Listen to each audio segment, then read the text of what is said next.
This is the VOA Special English Agriculture Report. A new report says if women farmers had the same rights as men, more could be done to reduce world hunger. The report, Empowering Women in Agriculture, is from the anti-hunger group Bread for the World. Bread for the World says equal access to agricultural resources would help increase food security and economic growth. Faustine Wabwiri is the group's foreign assistance specialist. She says women constitute half of the agricultural labor force in not just Africa, but the developing countries as a whole. And when you think of Africa alone, she says, it's more than 60% of the total agricultural labor force being provided by women. The report says in most countries, women working in rural areas are more likely than men to hold seasonal, part-time, and low-wage jobs. They also receive less pay for the same work. Ms. Wabwiri says women farmers often cannot get seeds, fertilizer, proper tools, credit, and especially land. She says in most of Africa, about 80% of the population is living in rural areas, and they subsist on agriculture. Women make up 60% of the agricultural labor force, and yet they lack access to resources, she says. She says land is one good example. Less than 20% of all landholders are women. This is often because of legal as well as cultural reasons. She says women who have lost their husbands may have no legal rights over their land. The only way to keep the land, she says, is to marry, say, the brother of the dead husband.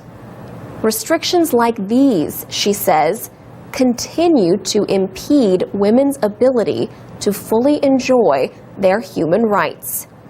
However, Ms. Wabwiri says women in agriculture are getting more attention these days. For example, Kenya's new constitution gives women the right to own land. But she says there is still a long way to go. Bread for the World is urging the United States government to increase development assistance, or at least not to decrease it. She says Feed the Future, the U.S. government's agriculture aid program, is helping to elevate the status of women. But Ms. Wabwiri says more African governments must recognize the major role that women play in agriculture and elsewhere. Just how much could hunger be reduced if women had equal access to agricultural resources? The report estimates that hunger could be reduced for an extra 100 to 150 million people. For VOA Special English, I'm Alex Villarreal. This is the VOA Special English Agriculture Report. Chicken feathers are useful, and not just to a chicken. Some go into pillows, coats, and other products. But countless chicken feathers go to waste. In the United States, billions of chickens are produced yearly. Most of their feathers are thrown away. But instead of being buried in landfills, some feathers could find a future in plastics. Scientists in the Washington area have been working with keratin, the main substance in poultry feathers. One of the products they have developed is a flower pot. It may look like other flower pots, but the container breaks down in the earth within 1 to 5 years. And as it breaks down, it naturally releases nitrogen into the soil. The flower pots are made by reducing chicken feathers to a powder. Then, the powder is formed into pellets and shaped into pots. The environmentally friendly flower pot is the work of two researchers. Walter Schmidt is with the Agricultural Research Service, part of the United States Agriculture Department. Masood Huda is with the Horticultural Research Institute, a private organization. The Institute's research director, Mark Tefaut, says the flower pot works well for vegetables and small flowering plants like geraniums and impatiens. Walter Schmidt has been working to find uses for chicken feathers since the 1990s. Progress in 2002 showed that plastic made from feathers could be formed like other plastics. He says feathers are much stronger and last longer than another plant material, cellulose. He says feathers are about 8 times as strong as cellulose. He points out that traditional flower pots made from petroleum-based plastics can last much longer, but he wonders if there is really a need. He says most flower pots are never reused. He says, why would you want a plastic that you use for a year to last for 200 years? It makes no sense. You want to match the product with the use. Walter Schmidt and Masood Huda are now adding another chicken product to their flower pots, chicken waste. The waste will add more nutrients to the soil as the pot breaks down. The scientists say they hope their flower pot will be on the market in a year or two. And that's the VOA Special English Agriculture Report. You can find transcripts, MP3s, podcasts, and archives of our reports at voaspecialenglish.com. This is the VOA Special English Agriculture Report. In 2008, scientists reported on a study of cotton grown in 6 provinces in northern China. The study involved bollworms, a major threat to cotton farmers. It also involved Bt cotton, a plant genetically engineered to resist that threat. Bt cotton plants naturally kill bollworms. As a result, the study in China found that the cotton plants could also help protect nearby crops against damage by the insects. Now, several researchers involved in that study have published another report in the same journal, Science. They studied the same farmlands again and confirmed the findings about bollworms. But they also found something else. They say another kind of bug is now attacking the cotton and other crops. The study reported on mirid populations between 1997 and 2008. The researchers also documented the use of insecticide chemicals by the Chinese farmers from 1992 to 2008. Kongming Wu of the Chinese Academy of Agricultural Sciences in Beijing took part in both studies. He says mirids are destroying crops, including cotton, apples, pears, peaches, and vegetables. He says this is happening where mirids never before were a problem. The report says the bugs invaded after farmers decreased their use of insecticides by planting Bt cotton. The scientists say their research shows that the Bt cotton has become a source of mirids. They say the population increases are related to drops in insecticide use on the cotton crop. The genetically engineered cotton is designed to help farmers save money by decreasing the need for poisons. But the scientists say the Chinese farmers have now had to use more insecticides to fight the mirids. Bt is a bacterium that was discovered in the early 20th century. Farmers started using it as a natural way to kill insects. Then scientists learned how to put a Bt gene into cotton plants.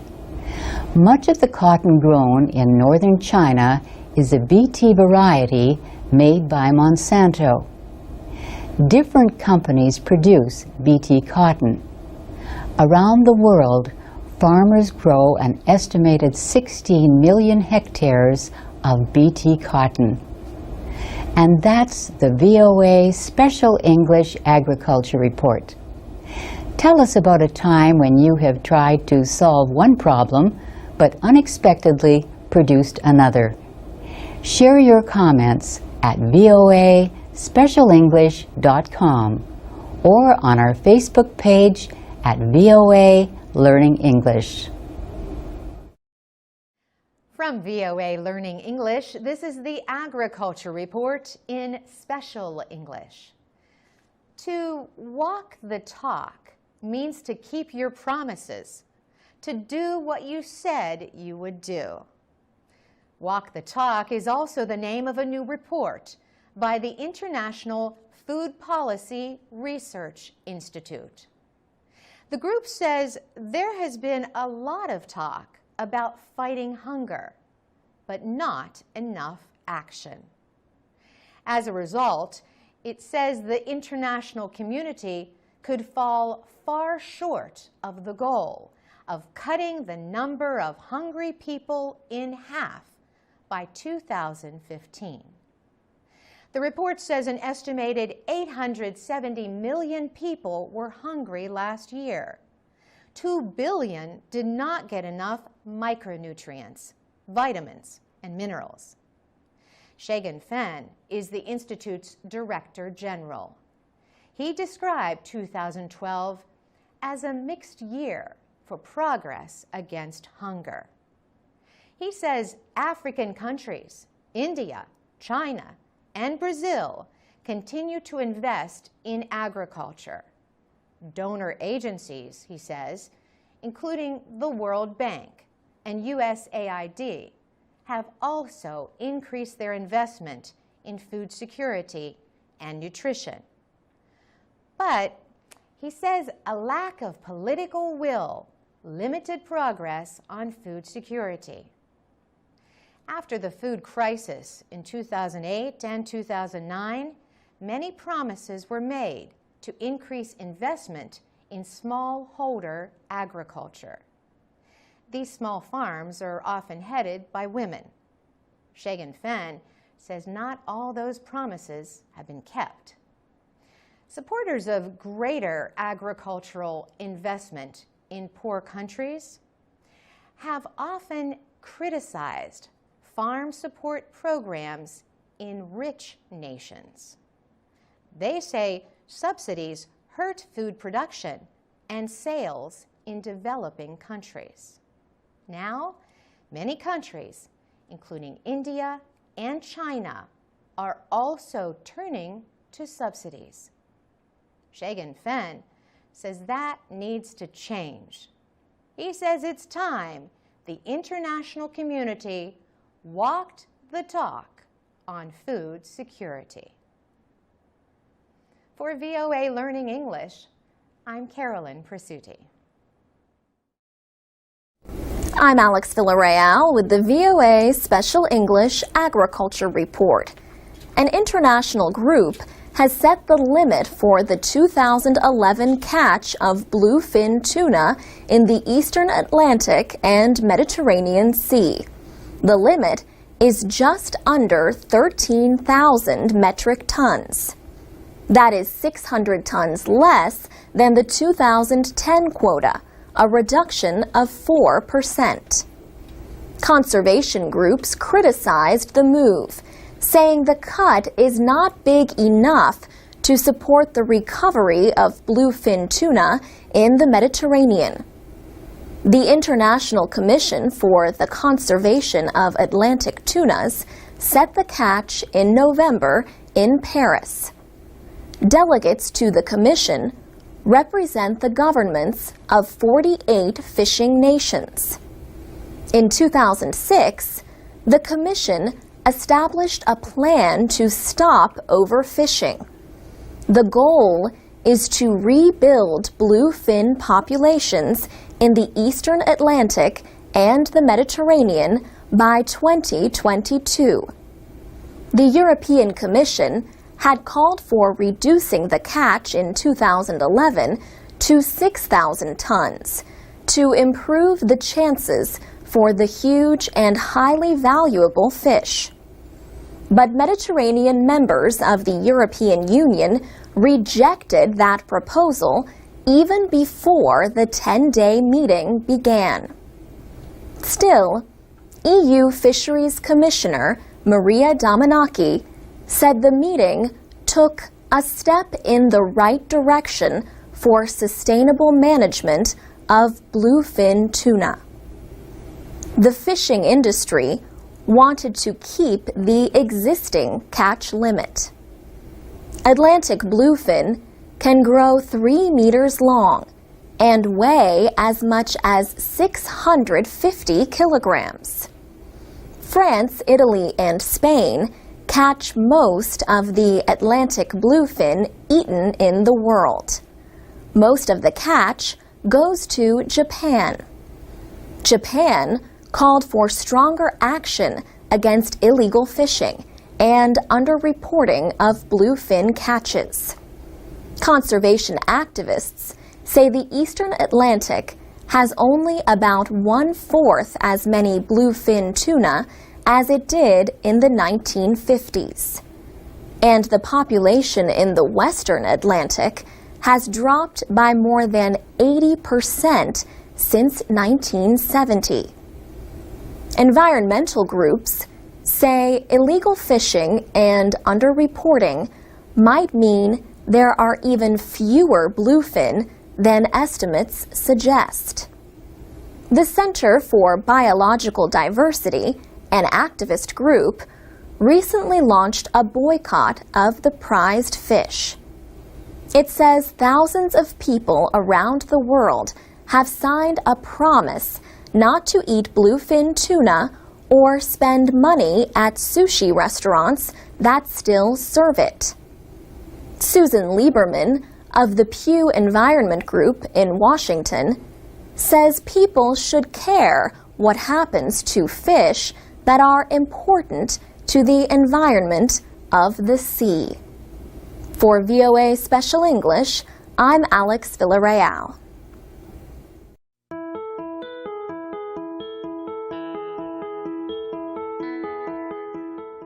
From VOA Learning English, this is the Agriculture Report. Afghan farmers are expecting another big harvest this year. But officials at the United Nations and around the world see no reason to celebrate. The crop is opium.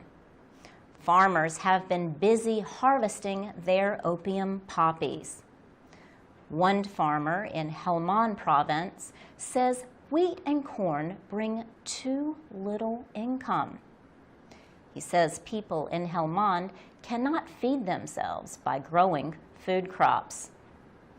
A report by the UN Office on Drugs and Crime warns that Afghanistan could supply as much as 90% of the world's heroin. The report says opium production is especially high in the most unstable areas of Afghanistan.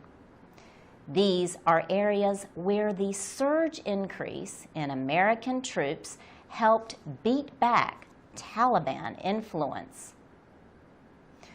The report says insurgents used the insecurity in areas like Helmand and Kandahar province as a chance to win popular support.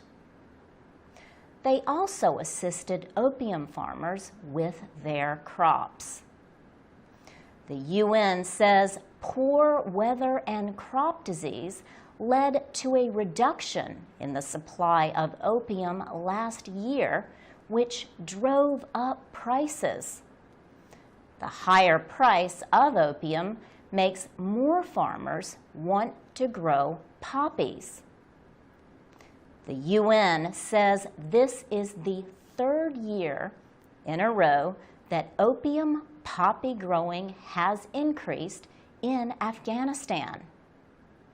A UN special advisor on drug issues says the huge opium crop is a sign of failure.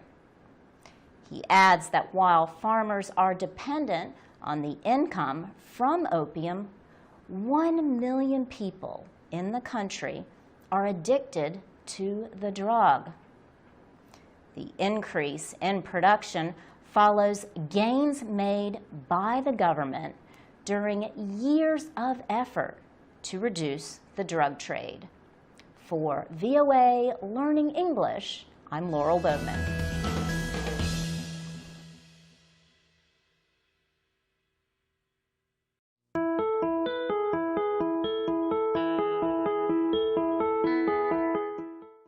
From VOA Learning English, this is the Agriculture Report. Climate researchers met recently in Cameroon to talk about threats to Africa's land and animals. They said they believe the continent may lose as much as 30% of its animal and plant species by the end of this century. They blame the losses on the warming of the earth, population growth, and unrestricted development. The researchers represent 20 African, American, and European universities. They say countries south of the Sahara Desert are losing forest faster than any place on Earth. Wood companies are cutting down trees to meet growing demand from China, Europe, and the United States. The population is growing 3% each year. There are now homes, factories, and farms on land that once was forest. Many African animals and plants no longer have a place to live as a result. Climate change also continues to threaten species. Thomas Smith is with the University of California. He says Africa may lose 40% of its mammal species because of expected rises in temperatures. The African chimpanzee is among the mammals at risk.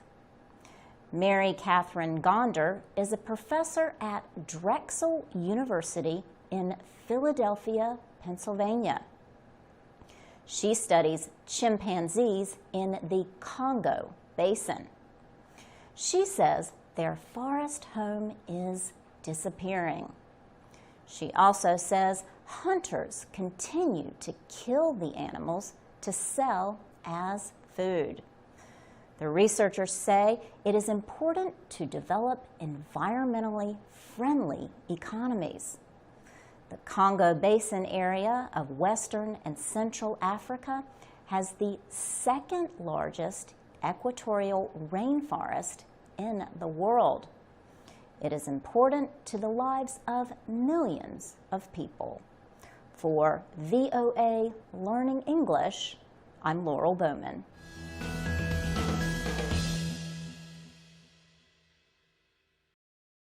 This is the VOA Special English Agriculture Report. A movie from Cameroon called The Big Banana has come to the United States. It looks at issues with the banana industry, like disputed land rights, food insecurity, and pollution.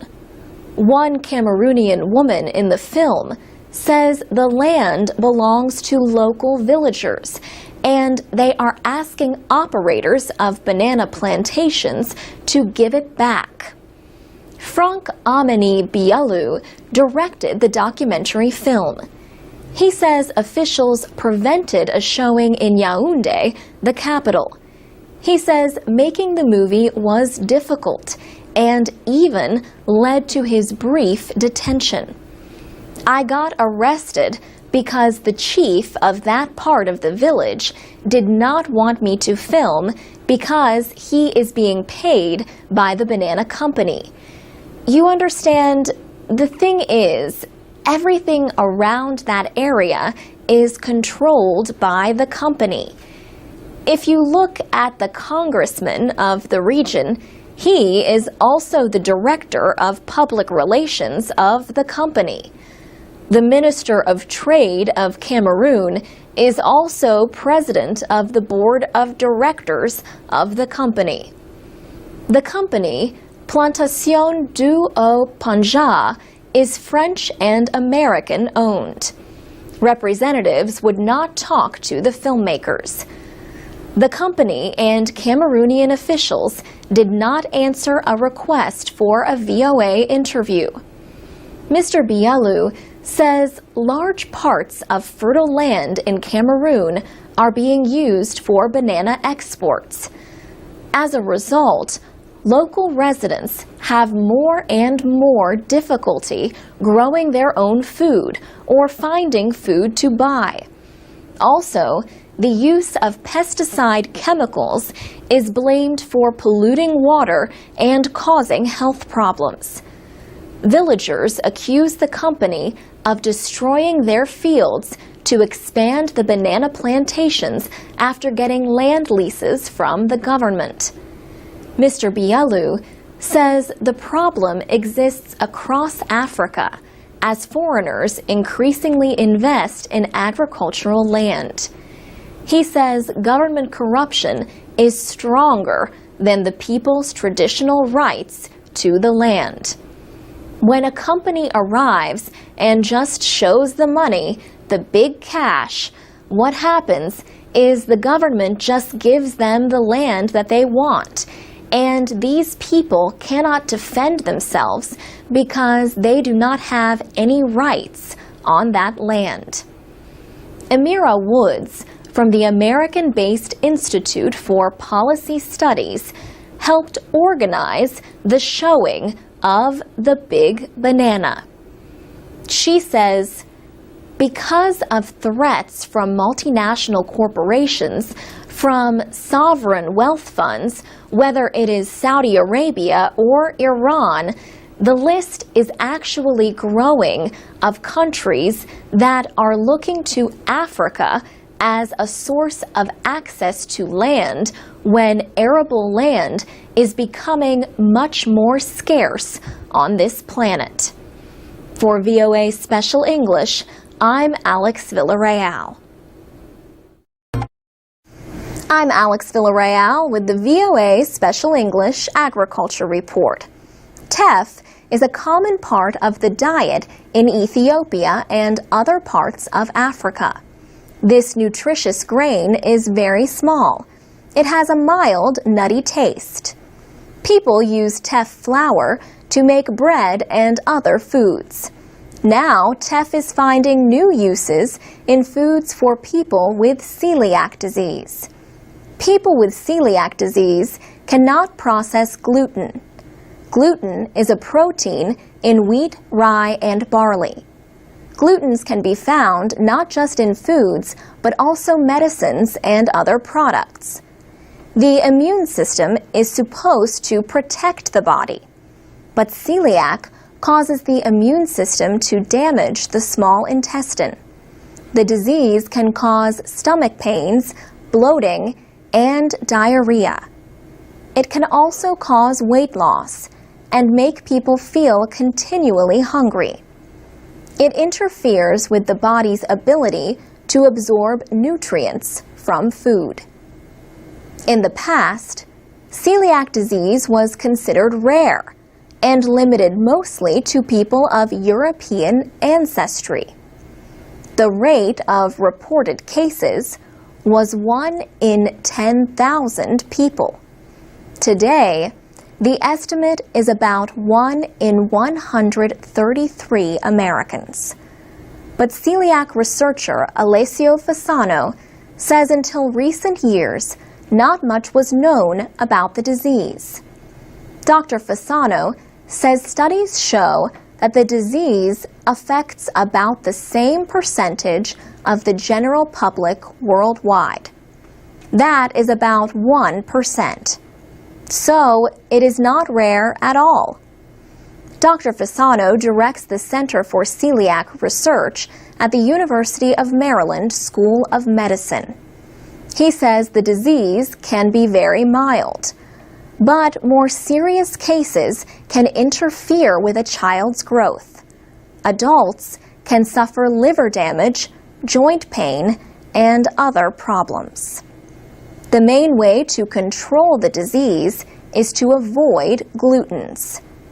There is a growing market for products that are gluten-free. Farmers in Nevada grow about half the teff produced in the United States. The crop is currently worth only about $1 million to farmers in that state. But teff grower David Eckert is hopeful. He says the market for gluten-free foods is going to be big. Some people without celiac disease say they feel better when they avoid gluten.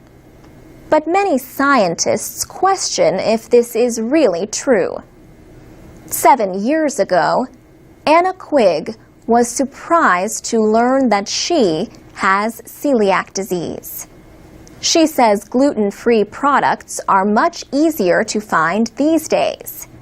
She buys teff and other whole grains. For VOA Special English, I'm Alex Villarreal. Transcripts and MP3s of our reports are at voaspecialenglish.com. We're also on Facebook and Twitter at VOA Learning English. This is the VOA Special English Agriculture Report. 20 years ago, when the Soviet Union collapsed, so did beef production in Russia. Breeding and management programs for beef cattle fell apart. Today, Russia imports much of its beef. Cattle are raised mostly for dairy. Instead of beef, Russians have expanded poultry and pork operations. These are faster and less costly to start. But there is some new investment in beef production. And one of those involved is an American rancher and cowboy named Darrell Stevenson. He sees plenty of room for growth.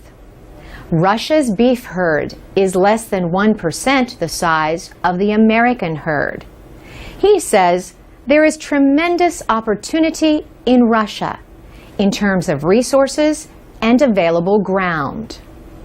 In late 2010, Darrell Stevenson began sending cows, bulls, horses, and equipment to Russia. He sent more than 1,400 animals. About a third of them traveled by ship. The others came by plane. Mr. Stevenson has 2 Russian partners in what they call the Stevenson Sputnik Ranch. The ranch is located on almost 6,000 hectares of land in Voronezh, in the Black Earth area of southern Russia. The Angus and Hereford cattle came from ranchers in his home state of Montana. The imported cows have given birth to their first calves. He says, "We are helping establish a local beef herd, a regional beef herd, and eventually a national beef herd." Yekaterina Zumina grew up in St. Petersburg and trained as a veterinarian. She worked last year on Daryl Stevenson's ranch in Montana to learn American methods. She says Russians have a lot of experience with dairy cows in barns, but not with beef cattle on open rangeland. She says it is really, really hard to find good enough people in Russia that can work with beef cattle, because Russia is world known as dairy country. We have lots of dairy herds, dairy cows, but managing dairy and beef cows is a totally different thing. Daryl Stevenson is not the only American involved in projects to build a high-quality beef herd in Russia. Reaching that goal will take time and a lot more cows. But Ms. Zamina says the ranch in Voronezh can help show Russians that cowboys really exist. For VOA Special English, I'm Carolyn Pursuti.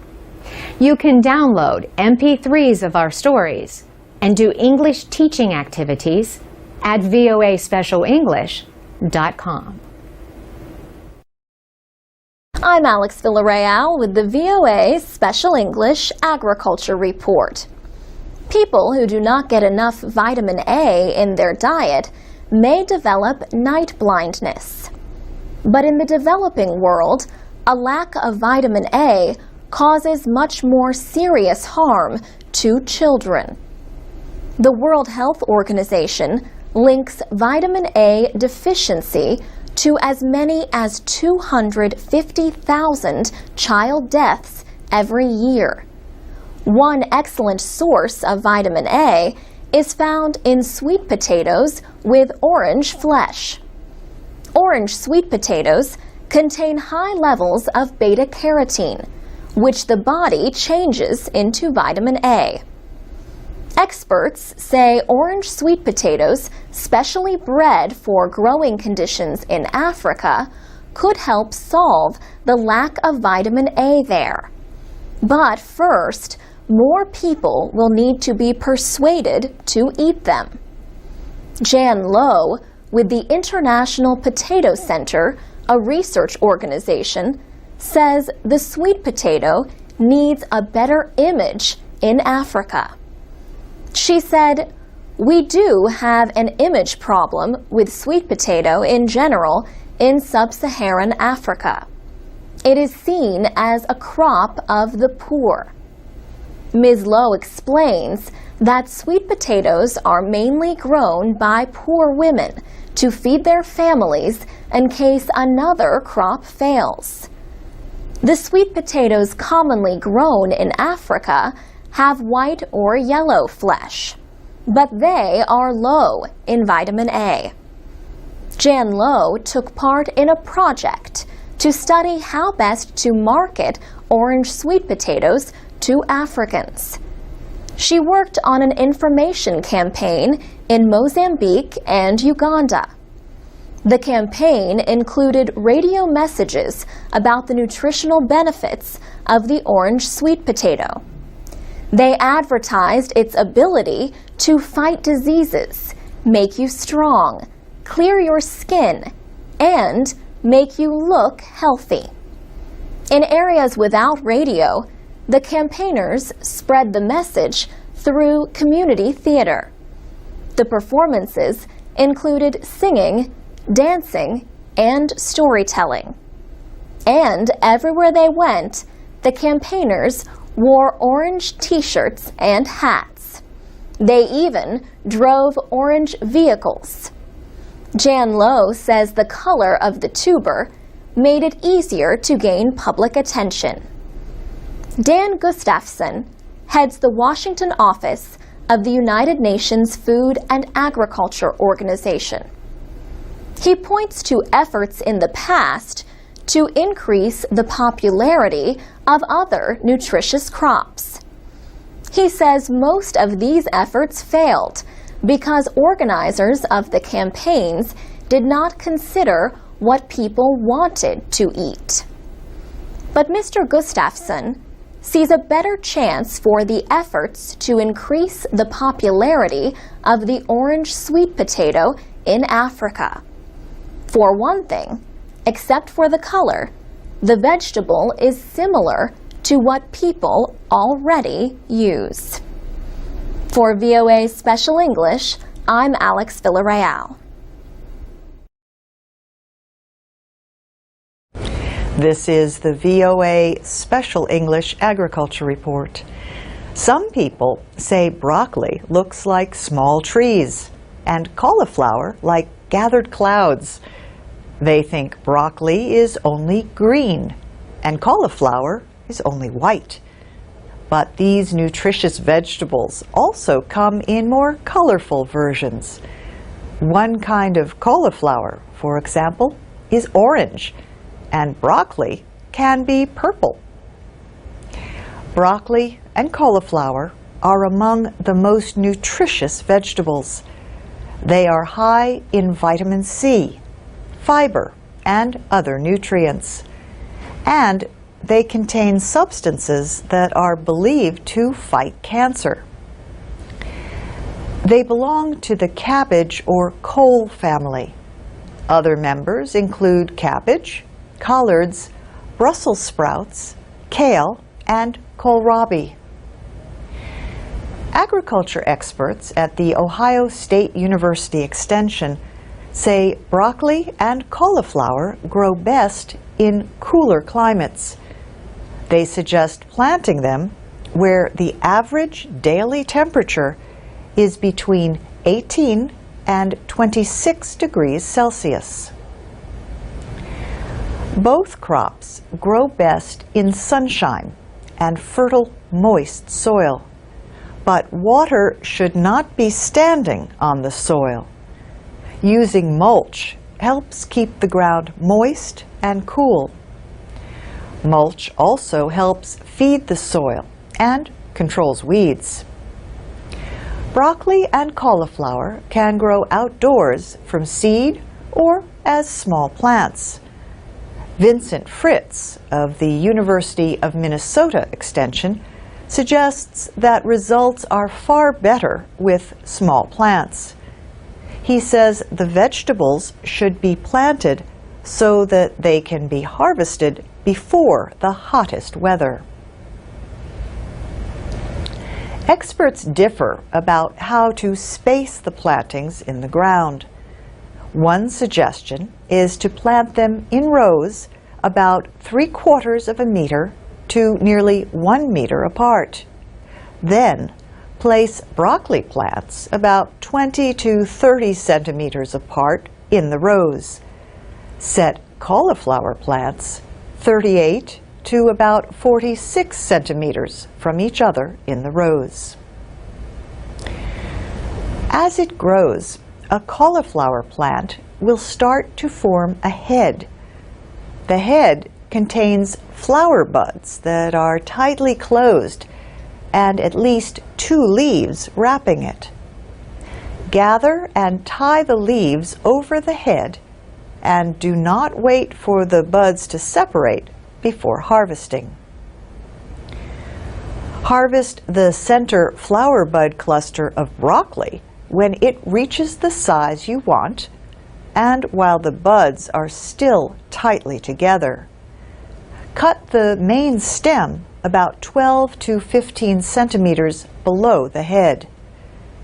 You can eat broccoli and cauliflower raw, Or you can steam them in a small amount of water, or stir-fry them in a small amount of oil. The less time they cook, the better. And that's the VOA Special English Agriculture Report.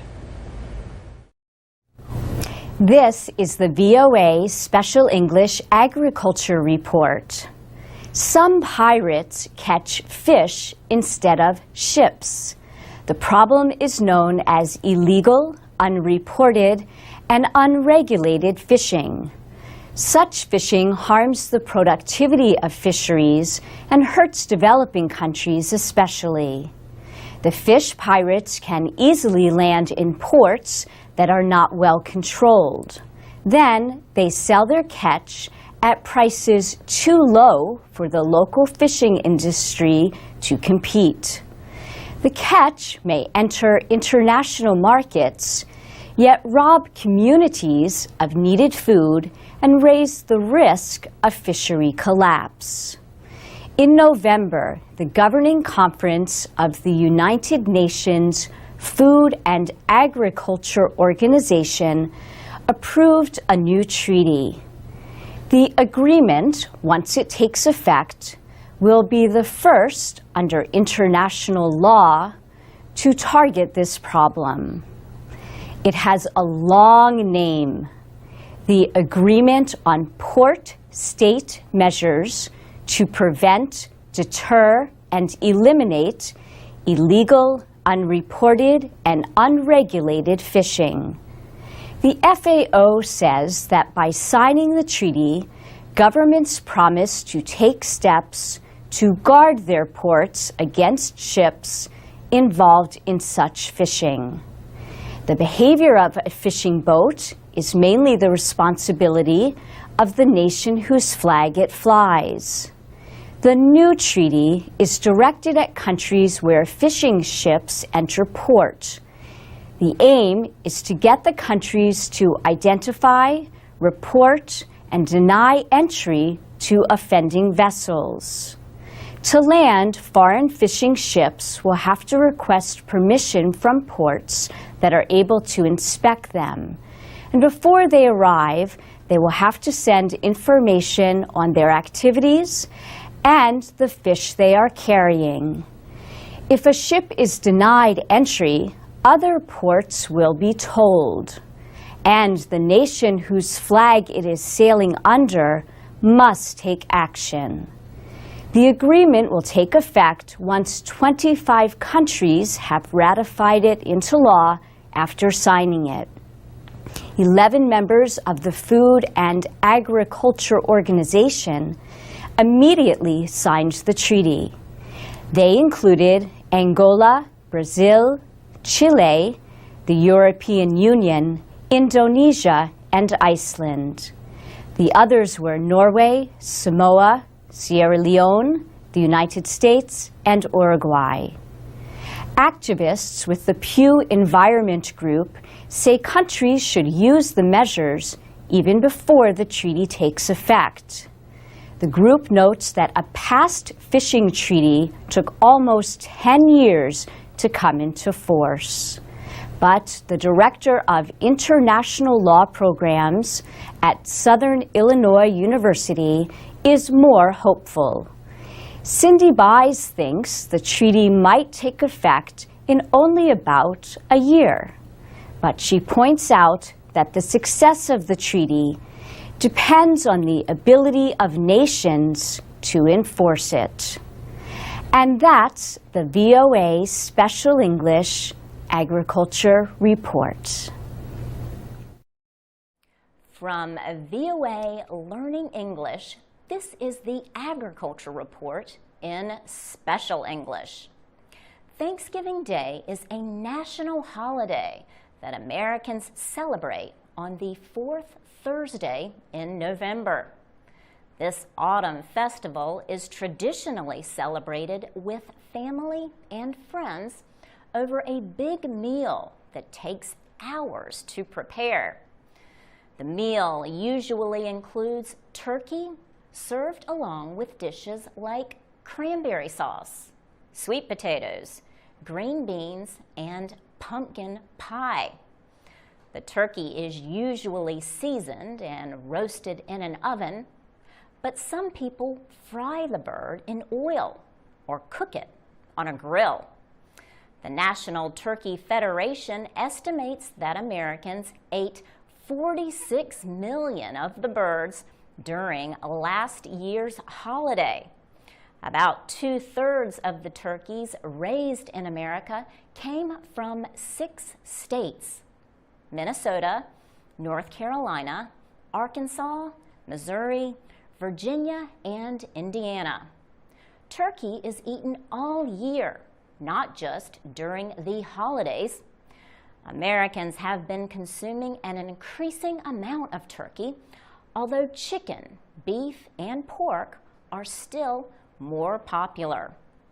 One industry official says 2012 will not be as profitable for turkey farmers as past years have been.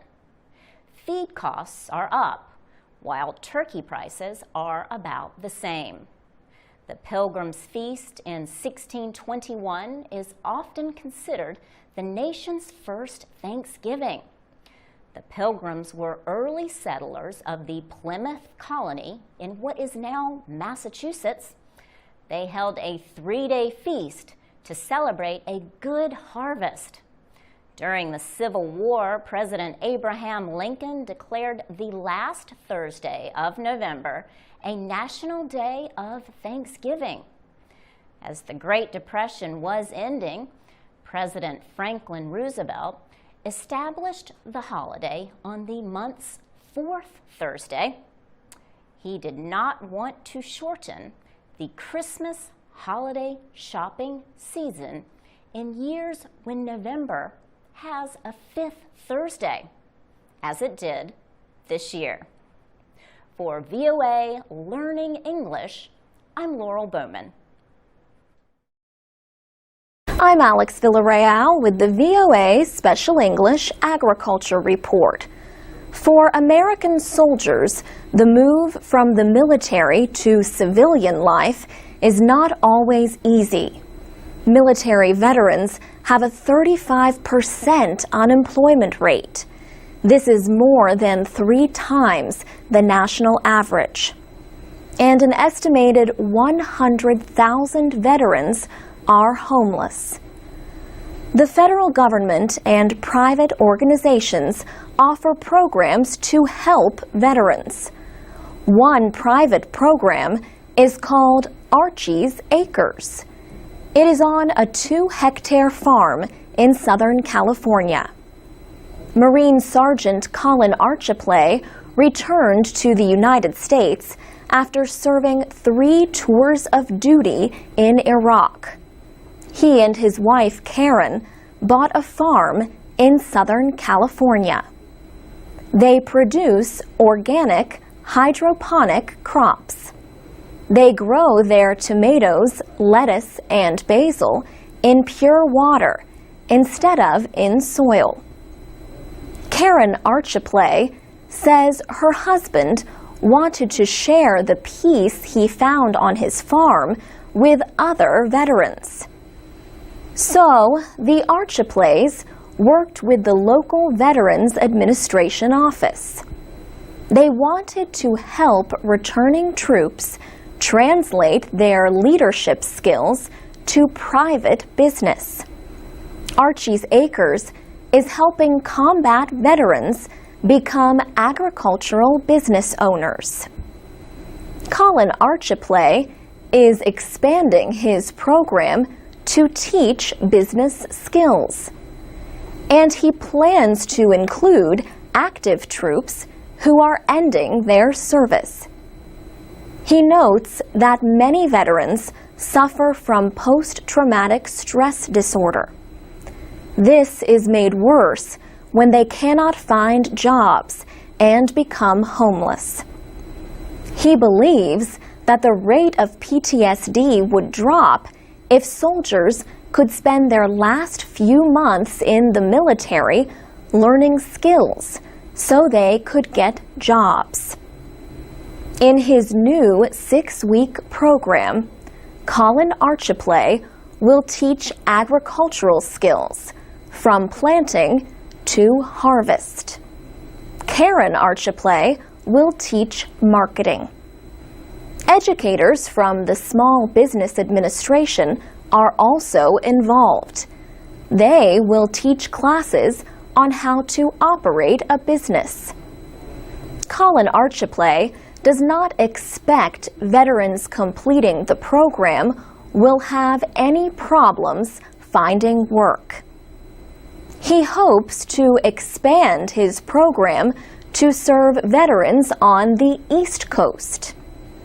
He is also planning to make his 6-week course available online, so anyone in the military, anywhere, can take the classes. For VOA Special English, I'm Alex Villarreal. You can find scripts, podcasts, and MP3s on our website, voaspecialenglish.com. And you can follow us on Facebook, Twitter, and iTunes at VOA Learning English. This is the VOA Special English Agriculture Report. In 1621, a big celebration took place at Plymouth Colony in what is now the state of Massachusetts. European settlers known as the Pilgrims were celebrating their autumn harvest after a winter of struggle. Other colonists held earlier ceremonies of thanks.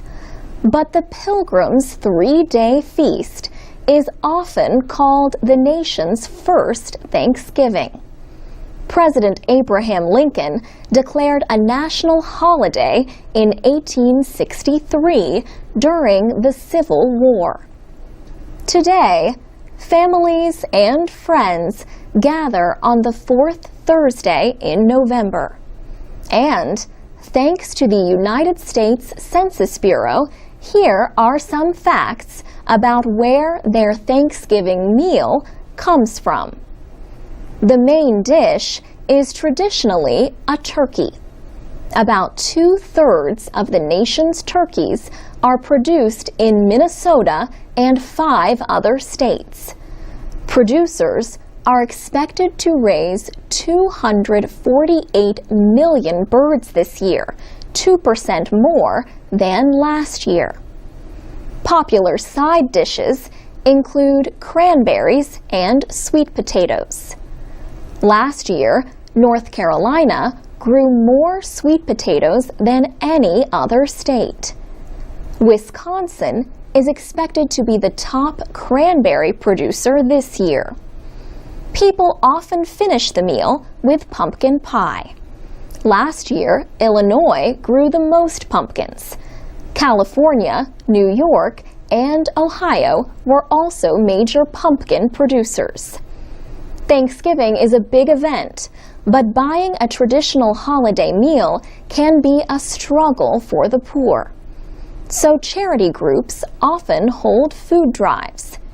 In Denver, Colorado, volunteers were collecting donated items to fill 1,500 Thanksgiving baskets. Rodney Cunningham has been helping the group Volunteers of America for 3 years. He says this year the demand was greater than ever. One of the reasons why it's really important is because the economy is pretty bad, and a lot of people have a need for extra food. They don't have any food at all.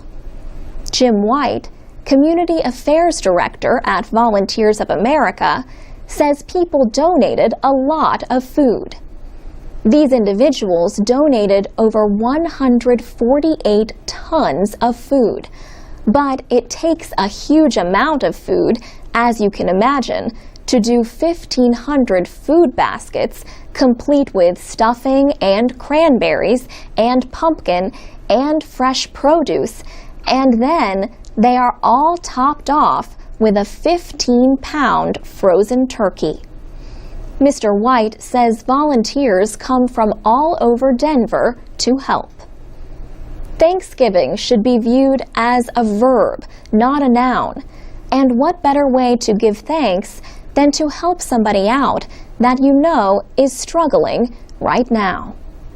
For VOA Special English, I'm Alex Villarreal. From VOA Learning English, this is the Agriculture Report in Special English. Severe food shortages in the Sahel area of Africa have affected 18 million people in 9 countries this year. This was the third severe food crisis in 4 years in the area south of the Sahara Desert. How can the Sahel break its cycle of food insecurity? Aid workers are asking that question as this year's emergency eases. David Gressley is the United Nations Regional Humanitarian Coordinator for the Sahel. He says during a crisis, families eat just 1 or 2 meals a day.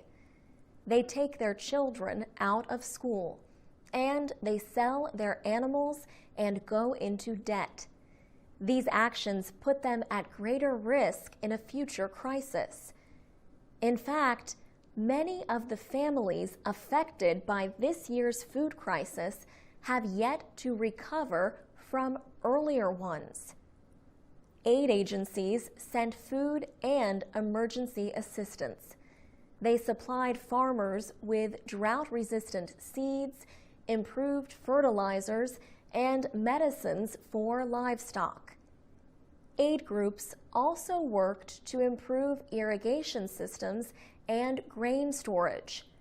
These measures dealt with short-term needs, but David Gressley says the work should not stop when the crisis eases. He says there is a need for targeted programs for these 18 million people. He says the programs should find ways to avoid crises so that people do not put their futures at risk just to survive. Aid groups say they are working to build the resilience of communities, to make them stronger during a crisis. David Gressley says this means taking steps like reducing child malnutrition and changing cultural practices that may be harmful. Building the resilience of poor people also means investing in food reserves and social protections like health care. Aid groups say prevention costs less than treatment. For VOA Learning English, I'm Alex Villarreal. From VOA Learning English, this is the Agriculture Report in Special English. The humanitarian situation in Somalia has improved. United Nations officials say the improvement is the result of new methods of aid delivery, more rainfall, and success against militants. Luca Alanovi is head of the United Nations Food and Agriculture Organization for Somalia. He says the situation has changed in a sustainable way. But he says those gains are at risk if the international community fails to support the Somali people. He warns of a possible return to conditions like those in 2011. That was when a famine emergency was declared in parts of Somalia. Many people died. Many others walked for weeks to reach areas with food and water. Luca Alanovi says the FAO used cash-based interventions to help during the famine and the season after it. He says the aid effort urged Somalis to stay where they were. Earlier interventions, he says, were based more on simply providing food, shelter, and other basic needs. 2012 was a good year for rainfall in Somalia. 2 major rivers cross the country, so irrigation can be used in a lot of areas. Luca Alanovi says continued investment in irrigation could increase agricultural production to meet the needs of more than half of Somalia. Another issue affecting the humanitarian situation has been the success against the militant group Al-Shabaab.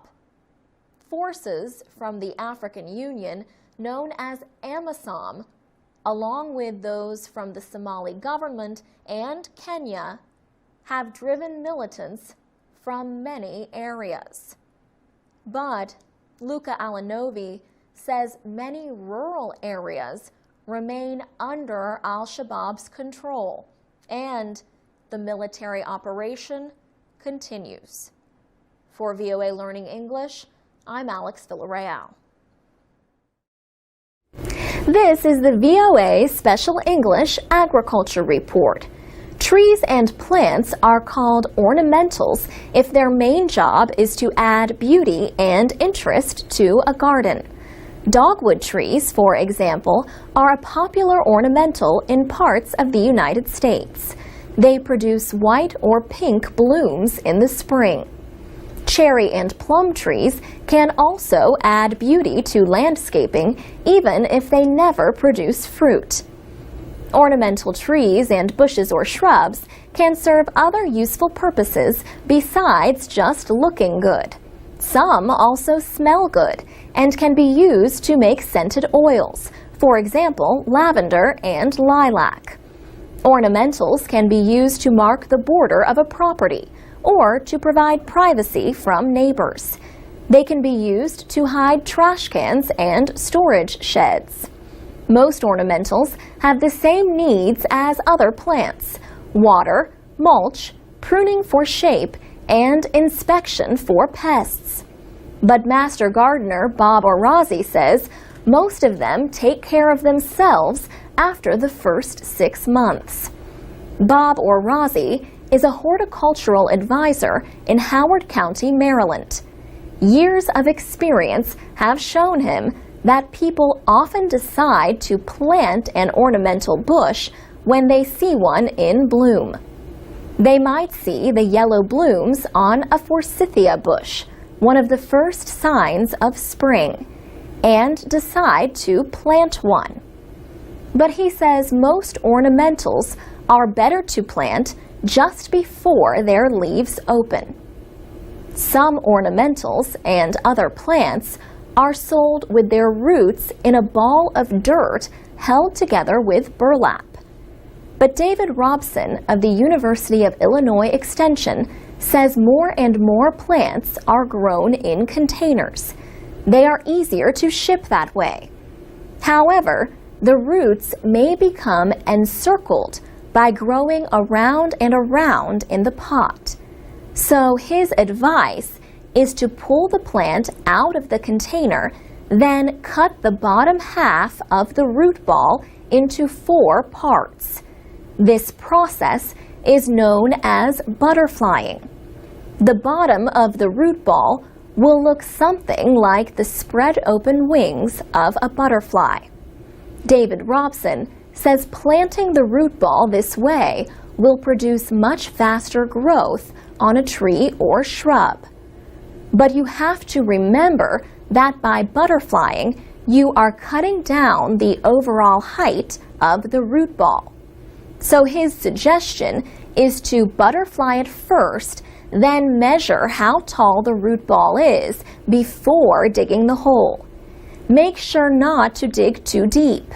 The plant should not be sitting below the soil line. Another suggestion is not to let shrubs grow taller than 4.5 meters. If some shrubs get too tall, he says, they start losing their ability to produce good flowers. In that case, your ornamental plant might not be so ornamental. For VOA Special English, I'm Alex Villarreal. For more gardening advice, go to voaspecialenglish.com. This is the VOA Special English Agriculture Report. Foreign investment in African land is growing.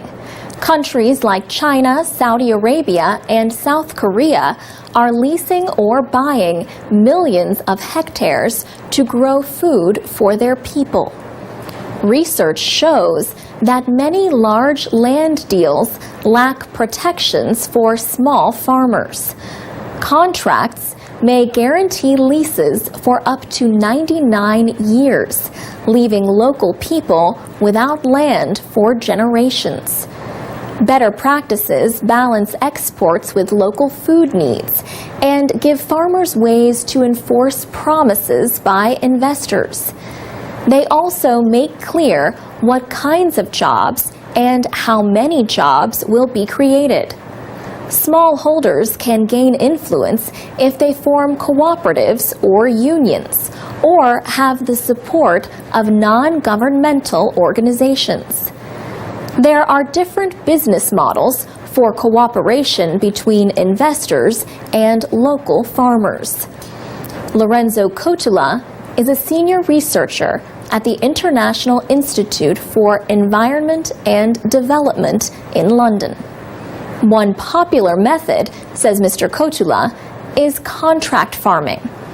Contract farming has been around for a very long time, and which essentially involves a company providing credit, inputs like seeds and fertilizers and training and all that, and then buying produce from the farmers at a fixed price when harvest time comes.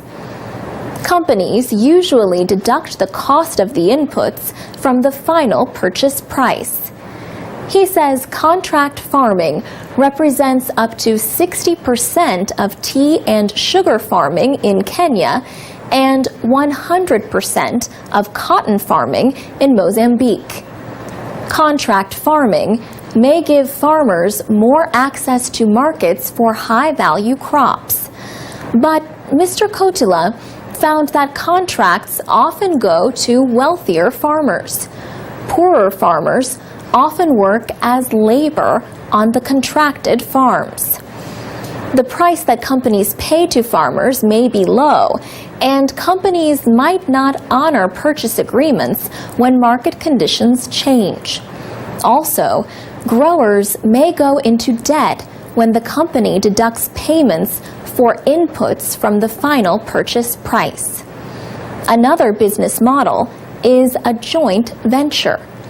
Lorenzo Cotula says an equity stake or share of ownership in a business can give communities a voice in decision-making. It can also provide income in the form of dividend payments. But a practice called transfer pricing can make those dividends disappear. Prices are inflated or deflated in deals with companies linked to the partner in the joint venture. This practice reduces profits for the joint venture company and dividends for smallholder partners. As a solution, contracts may require fair market prices for sales to partners. For VOA Special English, I'm Alex Villarreal.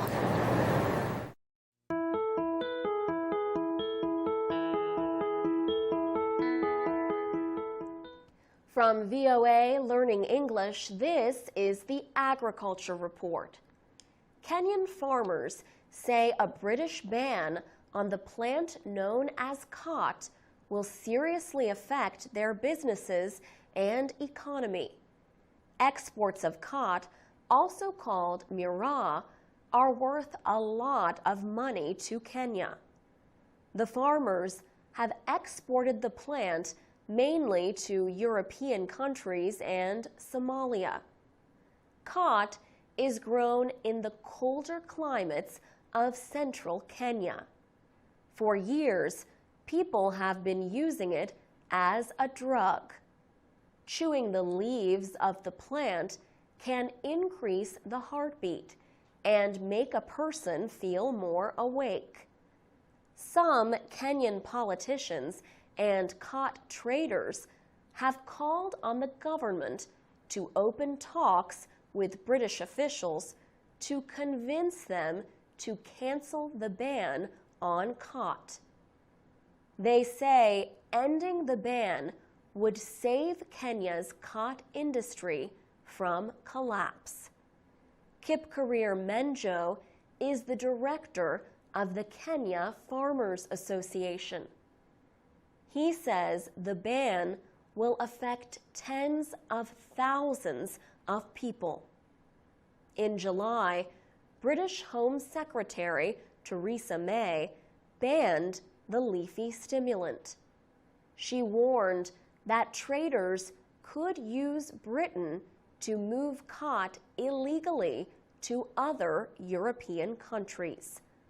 Khat is already banned in most European countries, including France, Germany, and the Netherlands. Kenyan traders exported about 20 tons of khat to the Netherlands weekly before the ban. Another 36 tons a week was sent to Britain. Kipkorir Menjo says khat farmers and traders need to speak up so that Britain can lift the ban. As the farmers and traders study the latest developments in Europe, another battle awaits them inside Kenya. The National Authority for the Campaign Against Alcohol and Drug Abuse is urging the government to list khat as an illegal drug. For VOA Learning English, I'm Alex Villarreal.